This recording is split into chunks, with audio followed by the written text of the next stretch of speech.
সালাম আলাইকুম। আমি এমাজউদ্দিন ফরহাদ, কুমিল্লা 10 আসন ছাত্রদের দল এনসিপি থেকে এমপি পদপ্রার্থী।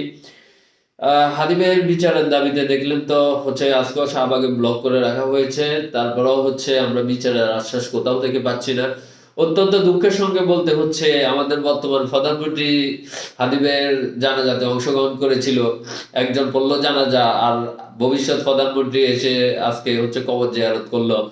তো বর্তমান প্রধানমন্ত্রী বললো জানাজা, ভবিষ্যৎ প্রধানমন্ত্রী এসে আজকে কবর জিয়ারত করলো, কিন্তু বিচারের কমিটমেন্ট দিতে পারলো না কেউই।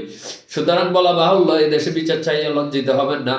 যে দেশে কোনো হত্যার সাথে পাওয়ার পয়েন্ট জড়িত থাকে, সে দেশে বিচার হওয়া তো দূরের কথা, বিচারের কমিটমেন্ট পাওয়াটা দুষ্কর হয়ে দাঁড়ায়। পাওয়ার পয়েন্ট বলতে বোঝাচ্ছি, যে হত্যাকাণ্ডের সাথে ভারত জড়িত থাকবে, যে হত্যাকাণ্ডের সাথে আইন শৃঙ্খলা বাহিনীর এক অংশ জড়িত থাকবে, সেই হত্যাকাণ্ডের বিচার তো দূরের কথা, বিচার পাওয়ার কমিটমেন্ট পর্যন্ত পাওয়া যাবে না এই দেশে। যারই পরিপ্রেক্ষিতে আমরা দেখি, বর্তমান প্রধানমন্ত্রী জানাজাতে অংশগ্রহণ করেছিল এবং ভবিষ্যৎ প্রধানমন্ত্রী কবর জিয়ারত করে গিয়েছে, কিন্তু বিচারের কমিটমেন্ট দিল না কেউই। সবাই ভালো থাকবেন। আল্লাহ হাফেজ।